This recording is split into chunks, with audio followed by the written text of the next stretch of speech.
Free offer తో సంచలనం రేపిన Jio phone అందులోని ఫీచర్స్ వెలుగులోకి వస్తున్న కొద్దీ చాలా మంది కస్టమర్లు డల్ అయ్యారు. ముఖ్యంగా వాట్సాప్ ఉండదు. జియో చాట్ డెవలప్ చేస్తున్నట్లు వార్తలు వచ్చినా వాటిపై జియో ఫ్యాన్స్ అంత ఖుషీ కాలేదు. ఈ క్రమంలోనే జియో యాజమాన్యం మనసు మార్చుకున్నట్లు వార్తలు వస్తున్నాయి. జియో ఫోన్ లో వాట్సాప్ ఉండేలా సాఫ్ట్వేర్ డెవలప్ చేయాలని ఫోన్ తయారీ సాఫ్ట్వేర్ కంపెనీలను ఆదేశించింది. రెగ్యులర్ వాట్సాప్ యాప్ కాకుండా త్వరలోనే మార్కెట్ లోకి రాబోతున్న వాట్సాప్ లైట్ ను జియో ఫోన్ లో ఉండే విధంగా చర్యలు చేపడుతున్నట్లు జియో కంపెనీ వర్గాలు వెల్లడించాయి. ఈ విషయంపై జియో అధికారిక ప్రకటన చేయనప్పటికీ జియో ఫోన్ లో వాట్సాప్ కొత్త వెర్షన్ ఉంటుందని, ఈ మేరకు జియో వాట్సాప్ ఒప్పందం కుదుర్చుకున్నట్లు టెలికాం విశ్లేషకులు చెప్తున్నారు. జియో ఫోన్ కోసం వాట్సాప్ కొత్త వెర్షన్ ను అభివృద్ధి చేస్తున్నారని, దీనిలో పలు రకాల సాంకేతిక సమస్యలు తలెత్తుతున్నట్లు ఫ్యాక్టర్ డైలీ అనే వెబ్సైట్ వెల్లడించింది. మొత్తానికి జియో పెద్ద ప్లాన్ వేసింది. ఇప్పటికే తక్కువ టారిఫ్ ప్లాన్లతో అపరిమిత వాయిస్ కాల్స్, డేటాను అందిస్తోన్న ఈ కంపెనీ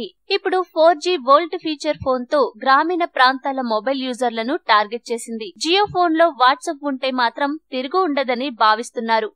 ఈ వీడియో మీకు నచ్చితే లైక్ చేయండి, అందరికీ షేర్ చేయండి, కానీ సబ్స్క్రైబ్ చేయడం మాత్రం మర్చిపోకండి.